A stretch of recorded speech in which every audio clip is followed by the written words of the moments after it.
దుష్టుడు ఏ విధంగా నువ్వు దొరుకుతావో చూస్తాడు, దానినే నీకు ఎరగాయేస్తాడు. అర్థమవుతుందా? ఒక మనుష్యుణ్ణి దేవునిలో నుండి వైదొలిగించడానికి నీకు ఏదైతే ఆశ చూపించాలో దానిని నీకు ఆశ చూపించి దానికి నిన్ను బానిసను చేస్తాడంతే. అర్థమవుతుందండి?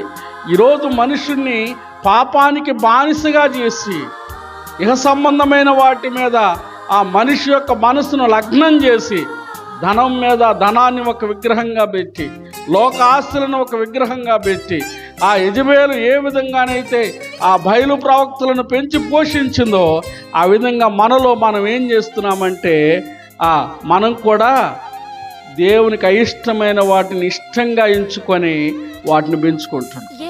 కాబట్టి మనలో దేవుని మీద ఉండవలసిన ప్రేమ ఏమైపోతుందంటే వీటిని పెంచుకోవటం వల్ల అవి ఏం చేస్తున్నాయంటే దేవుని ప్రేమను మనలో నుండి అణిచివేస్తున్నాయి. పైకి రాకుండా, దేవుని మీద ఆసక్తి కలిగి ఉండకుండా, దేవుని మీద నిలబడకుండా ఇలాంటి పనులు జరుగుతూ ఉన్నాయి.